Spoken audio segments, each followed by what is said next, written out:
सुबह के ठीक 10:45 पर शहर के सबसे आलीशान कार शोरूम इंपीरियल मोटर्स के बाहर एक बुजुर्ग आदमी धीरे धीरे चलता हुआ पहुंचा। सफेद कुर्ता पायजामा, कंधे पर पुराना कपड़े का झोला और आंखों में शांति। शोरूम की कांच की दीवारों के पीछे चमचमाती नई गाड़ियां रखी थीं। BMW, ऑडी, मर्सिडीज, सबकी कीमत करोड़ों में। जैसे ही बुजुर्ग अंदर गए, गार्ड ने तुरंत रास्ता रोक लिया। अरे बाबा, आप यहां कैसे आ गए? बाहर पार्किंग में बैठ जाइए, अंदर सिर्फ ग्राहक आते हैं। बुजुर्ग ने मुस्कुराकर कहा। बेटा, मैं ग्राहक ही तो हूं, अंदर मैनेजर से मिलना है, एक कार देखनी है। गार्ड ने साथ खड़े दूसरे सिक्योरिटी से हंसते हुए कहा। सुना, बाबा कार खरीदने आए हैं। कौन सी, साइकिल वाली? दोनों हंस पड़े। बुजुर्ग ने कुछ नहीं कहा, बस वहीं शांत मुस्कान रखी और बोले, बेटा, तुम हंसे या रोए, पर मैं अंदर जाऊंगा। तभी अंदर से एक तेज आवाज आई। क्या हंगामा मचा रखा है बाहर? आवाज थी कृतिका सिंह, शोरूम की सीनियर सेल्स एग्जीक्यूटिव। वो हाई हील, ब्लैक सूट और टैबलेट पकड़े हुए निकली। उन्होंने बुजुर्ग को सिर से पैर तक देखा और हल्का सा ताना मारा। बाबा, यह शोरूम कार बेचता है, चाय नहीं। आपको शायद गलत जगह आना था। बुजुर्ग ने विनम्रता से कहा। नहीं बेटी, मैं सही जगह आया हूं। मुझे यहां की सबसे महंगी कार देखनी है। कृतिका हंसी नहीं रोक पाई। Oh really? हमारे पास सबसे महंगी कार ऑनरेलियस X9 है, कीमत 3.5 करोड़। आप कैश में देंगे या चेक से? बुजुर्ग ने कहा। पेमेंट की चिंता मत करो, पहले कार दिखा दो। कृतिका ने अपने साथी विक्रम से कहा। जरा कार कवर हटा दो, हमारे VIP ग्राहक दर्शन करना चाहते हैं। विक्रम मुस्कुराया और बोला, मैडम, यह मजाक है क्या? यह आदमी तो लगता है फुटपाथ से चला आया है। कृतिका ने कहा, हां, पर थोड़ा टाइम पास करने में क्या बुराई है? दोनों हंसते हुए कार के पास गए और कवर हटाया। कार की बॉडी चमक उठी। बुजुर्ग ने उसे गौर से देखा, फिर धीरे से कहा, इसकी इंजन साउंड मुझे सुननी है। विक्रम झुंझलाया। बाबा, यह कोई लोकल गाड़ी नहीं है, इसमें बैठना भी मना है, यह शोपीस है। बुजुर्ग बोले। तुम्हारे मालिक से मिलवाओ, वही बात समझेंगे। कृतिका ने झुंझलाते हुए कहा। ओ गॉड, अब ये मालिक से भी मिलना चाहते हैं। फिर रिसेप्शन पर जाकर फोन उठाया। सर, एक बूढ़ा आदमी आया है, कह रहा है वो एरेलियस X9 खरीदना चाहता है, शायद मजाक कर रहा है। फोन के उस पार से आवाज आई। मजाक करने दो, थोड़ी देर में खुद चला जाएगा। यह आवाज थी अभिषेक मेहरा, शोरूम का जनरल मैनेजर, एक अहंकारी, सेल्स ड्रिवन आदमी जो लोगों को उनके कपड़ों से आंकता था। कृतिका ने फोन रखा और बुजुर्ग से बोली, मैनेजर साहब बिजी हैं, आप किसी और दिन आइए। बुजुर्ग ने कहा, मुझे आज ही मिलना है, जरूरी बात है। विक्रम ने हंसकर कहा, जरूरी बात यह है कि आपको यहां से जाना चाहिए बाबा, बाहर पानी रखे हैं, पी लीजिए। इतना कहकर वो दोनों अंदर चले गए। बुजुर्ग कुछ पल वहीं खड़े रहे, फिर पास की कुर्सी पर बैठ गए। थोड़ी देर बाद एक छोटा सा लड़का, लगभग 25 साल का, उनके पास आया।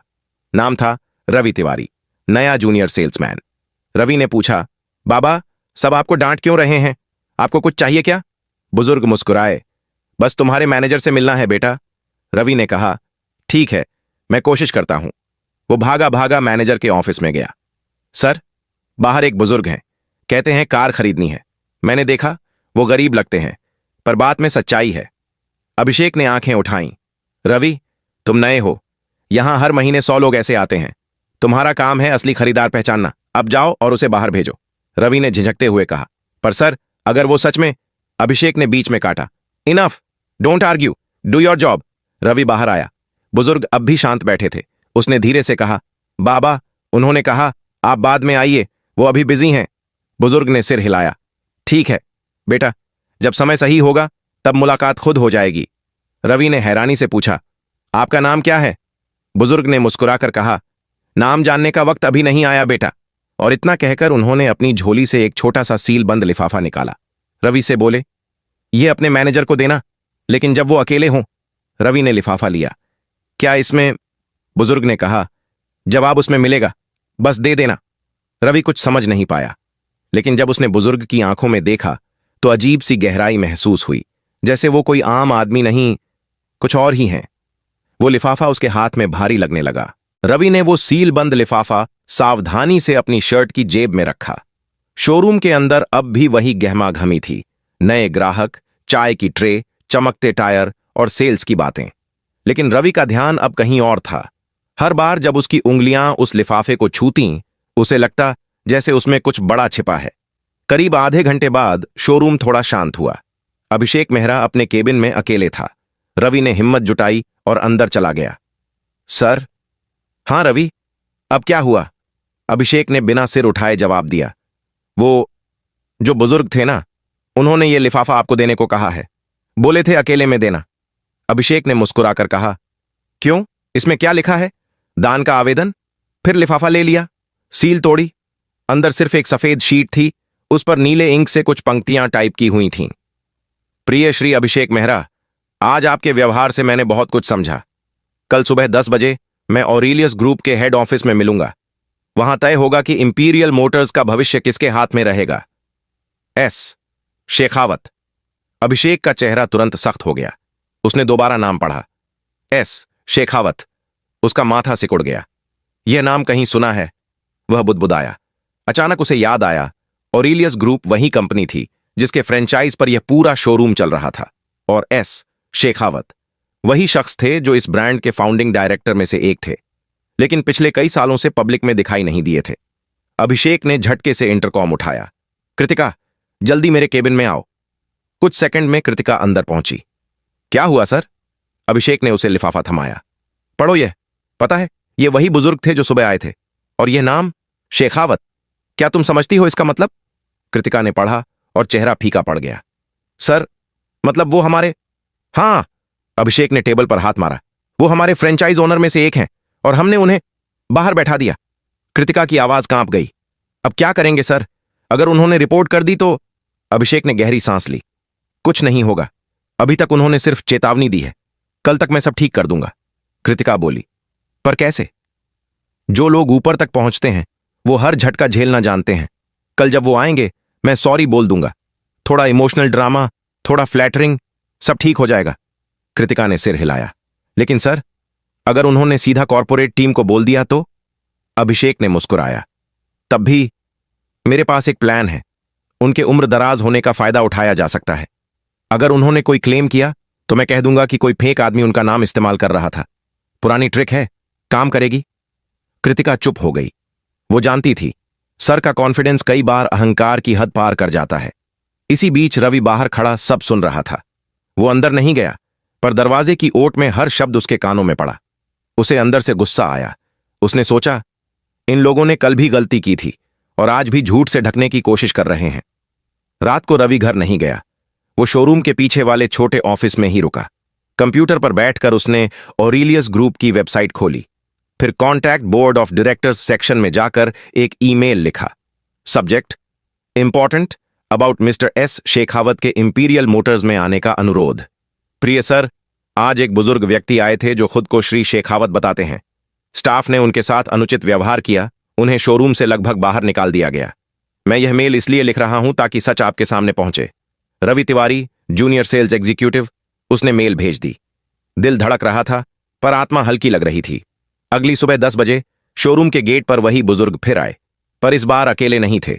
4 गाड़ियां पीछे पीछे रुकीं। काले सूट पहने कुछ अधिकारी उतरे। गार्ड सन्न रह गया। कृतिका और विक्रम के चेहरे से रंग उड़ गया, और अभिषेक मेहरा, जिसकी मुस्कान कल तक इतनी तेज थी, अब उसके होंठ सूख गए थे। बुजुर्ग सीधे अंदर आए और बोले, श्री अभिषेक मेहरा कहाँ हैं? उनकी आवाज में अब कोई नरमी नहीं थी, वो आवाज आदेश थी। पूरा शोरूम खामोश था। कांच की दीवारों में सिर्फ उनके कदमों की आवाज गूंज रही थी। अभिषेक धीरे धीरे अपने केबिन से निकला, चेहरे पर बनावटी मुस्कान चिपकाए हुए। नमस्ते सर, उसने जल्दी से हाथ जोड़ते हुए कहा। कल जो हुआ वो एक गलतफहमी थी सर, स्टाफ को। बस, शेखावत ने हाथ उठाकर रोक दिया। उनकी आंखों में सीधी ठंडक थी। गलती सिर्फ स्टाफ की नहीं थी मेहरा साहब, गलती आपके चरित्र की थी। अभिषेक सकपका गया। सर, मैं कसम खाकर कहता हूं, कसमें बाद में खाना। शेखावत की आवाज और गहरी हो गई। पहले यह बताइए, जब कोई आदमी साधारण कपड़ों में आता है तो आप उसे ग्राहक नहीं मानते? कृतिका और विक्रम एक कोने में खड़े सब सुन रहे थे। कृतिका के गले में पसीना उतर आया था। शेखावत आगे बढ़े और शोरूम के बीचों बीच रुक गए। उन्होंने चारों तरफ देखा। हर कर्मचारी सिर झुकाए खड़ा था। यह वही शोरूम है जिसे मैंने 20 साल पहले शुरू किया था, उन्होंने कहा। तब यहां सिर्फ 2 गाड़ियां थीं और 5 लोग। हमने एक सपना देखा था कि ग्राहक चाहे किसी हालत में आए उसे सम्मान मिलेगा। लेकिन अब, उन्होंने ठहरकर अभिषेक की तरफ देखा, अब यहां सिर्फ अहंकार बिक रहा है। अभिषेक की आवाज कांपने लगी। सर प्लीज हमें एक मौका दे दीजिए, कल का दिन सच में बहुत बुरा था।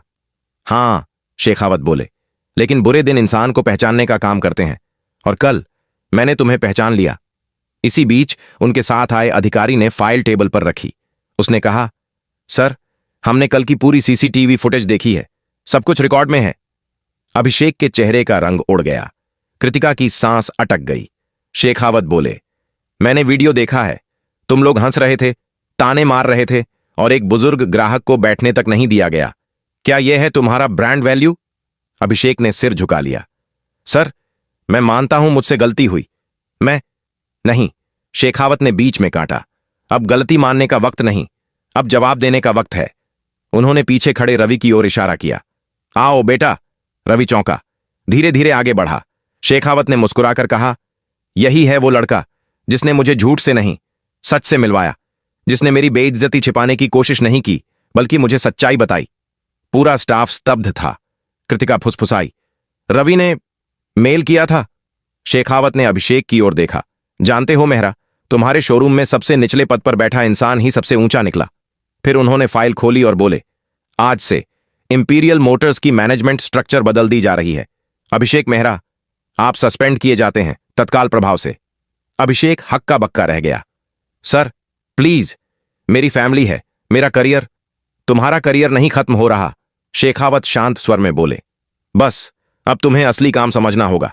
अब तुम अगले 6 महीने सर्विस सेक्शन में काम करोगे, गाड़ियों की धूल साफ करोगे, ग्राहकों की चाय लाओगे, और सीखोगे कि असली इज्जत क्या होती है। शोरूम में सन्नाटा फैल गया। कृतिका की आंखों में आंसू थे। शेखावत ने उसकी तरफ देखा। और तुम मिस कृतिका, तुम्हें एक और मौका दिया जा रहा है, लेकिन याद रखना, अगर अगली बार किसी ग्राहक को उसके कपड़ों से आंका गया तो तुम बाहर होगी। कृतिका ने सिर झुकाकर कहा, सॉरी सर, मैं समझ गई हूं। फिर शेखावत ने रवि की तरफ रुख किया। रवि, तुमने सच की कीमत चुकाई नहीं, बल्कि कमाई है। आज से तुम इस शोरूम के असिस्टेंट मैनेजर हो। रवि की आंखें फैल गईं। साहब, मैं तो नया हूं। हां, शेखावत मुस्कुराए, लेकिन तुम्हारे पास वो है जो यहां किसी के पास नहीं, इंसानियत। कृतिका ने धीरे से कहा, रवि, तुमने जो किया वो कोई नहीं कर पाता। रवि ने जवाब दिया, मैंने बस वही किया जो सही लगा। शेखावत ने आखिरी बार अभिषेक की ओर देखा। याद रखो मेहरा, ब्रांड की असली कीमत कारों में नहीं होती, बल्कि उन हाथों में होती है जो उन्हें सम्मान से छूते हैं। उन्होंने अपनी छड़ी उठाई और दरवाजे की ओर बढ़ गए। हर कदम की आवाज शोरूम की फर्श पर गूंज रही थी, मानो हर गूंज कह रही हो, इंसानियत की गाड़ी सबसे आगे चलती है। 3 हफ्ते बीत चुके थे। शोरूम का माहौल अब पहले जैसा नहीं था। हर कोई थोड़ा ज्यादा विनम्र, थोड़ा ज्यादा सतर्क हो गया था। इंपीरियल मोटर्स का बोर्ड अब और भी चमकने लगा था, पर अब उसकी चमक सिर्फ कारों से नहीं, बल्कि रवि की ईमानदारी से थी। रवि अब असिस्टेंट मैनेजर था। कर्मचारी उसे सर कहने लगे थे, लेकिन वो हमेशा मुस्कुराकर कहता, अरे सर मत बोलो, रवि ही ठीक है। वो हर सुबह सबसे पहले आता, शोरूम की लाइट्स ऑन करता और वहीं पुरानी जगह पर 5 मिनट खड़ा रहता जहां शेखावत साहब बैठे थे। उसके लिए वो जगह अब किसी मंदिर से कम नहीं थी। एक दिन कृतिका आई और बोली, रवि, आज तुम्हें ऑरेलियस हेड ऑफिस से बुलावा आया है। रवि थोड़ा चौंका। मुझे? किस लिए? कह नहीं सकते, कृतिका बोली। बस उन्होंने कहा है कि मिस्टर शेखावत खुद मिलना चाहते हैं। कांच की ऊंची बिल्डिंग, जहां हर दरवाजा अपने आप खुलता था। रवि ने कभी इतना बड़ा ऑफिस नहीं देखा था। रिसेप्शनिस्ट ने कहा, मिस्टर रवि तिवारी, सर आपका इंतजार कर रहे हैं। वो अंदर गया। शेखावत साहब वहीं थे, सफेद कुर्ते में, लेकिन अब उनके सामने एक मोटी फाइल थी और कई चार्ट्स। आओ रवि, उन्होंने कहा। कैसे हो? जी सर, अच्छा हूं, सब ठीक चल रहा है। पता है, शेखावत ने मुस्कुराकर कहा, मुझे हर हफ्ते रिपोर्ट मिलती है और तुम्हारे नाम के आगे हमेशा एक ही शब्द लिखा होता है, सच्चाई। रवि झेंप गया। सर, मैं बस अपना काम कर रहा हूं। शेखावत ने कुर्सी से टेक लगाई। रवि, तुम्हें एक बात बतानी है। मैंने फैसला किया है कि अब मैं धीरे धीरे रिटायर हो जाऊंगा। रवि चौंका। क्या? पर सर, बिना आपके तो। शेखावत ने मुस्कुराकर कहा, हर इंजन को एक दिन रुकना होता है बेटा, लेकिन जरूरी है कि गाड़ी चलते रहे। उन्होंने फाइल उसकी ओर बढ़ाई। ये मेरे ट्रस्ट की फाइल है, ऑनरेलियस फाउंडेशन। मैं चाहता हूं तुम इसमें डायरेक्टर इंचार्ज के तौर पर काम शुरू करो। रवि के होंठ सूख गए। सर, लेकिन मैं तो एक सेल्समैन था। शेखावत ने कहा। अब तुम एक मिसाल हो और कंपनी को मिसालें चाहिए, सिर्फ मैनेजर नहीं। रवि की आंखें नम हो गईं। उसने बस इतना कहा, मैं वादा करता हूं सर, कभी झूठ के आगे नहीं झुकूंगा। शेखावत ने सिर हिलाया। मुझे पता है, इसलिए तो तुम चुने गए हो। अभिषेक अब सर्विस सेक्शन में था। ग्राहकों की गाड़ियों पर डस्टर चला रहा था। कभी कभी दूसरे स्टाफ उसकी तरफ देखकर मुस्कुराते, पर वो अब कुछ नहीं कहता था। वो चुपचाप काम करता, हर गलती को सुधारने की कोशिश करता। एक दिन रवि सर्विस एरिया में गया। अभिषेक सर। अभिषेक चौंका। किसी ने हफ्तों बाद उसे सर कहा था। मैं बस ये कहना चाहता था, रवि बोला, कि मैं आपकी जगह नहीं ले रहा। मैं बस वही कर रहा हूं जो आपने मुझे सिखाया। काम में लगन रखो। अभिषेक ने उसकी तरफ देखा। आंखों में हल्की नमी थी। रवि, उस दिन अगर तुम सच न बोलते तो मैं कभी अपनी गलती नहीं देख पाता। तुमने मुझे गिराया नहीं, जगाया है। रवि मुस्कुराया। फिर तो हम दोनों ने कुछ सीखा। अभिषेक बोला। हां, एक बात जरूर सीखी, कपड़े नहीं, किरदार पहचानो। दोनों ने हाथ मिलाया। कृतिका पास खड़ी थी। उसकी आंखों में भी एक सुकून था। रात को रवि जब बाहर निकला तो पार्किंग में एक कार खड़ी थी। काली, पुरानी, लेकिन चमकदार। वो वही कार थी जिसमें शेखावत साहब उस दिन पहली बार आए थे। उसके बोनट पर एक छोटा सा लिफाफा रखा था। रवि ने उठाया। अंदर सिर्फ एक लाइन लिखी थी, जब दुनिया तुम्हें पहचानने लगे तब भी वही बने रहना जो तब था, जब कोई नहीं जानता था। एस।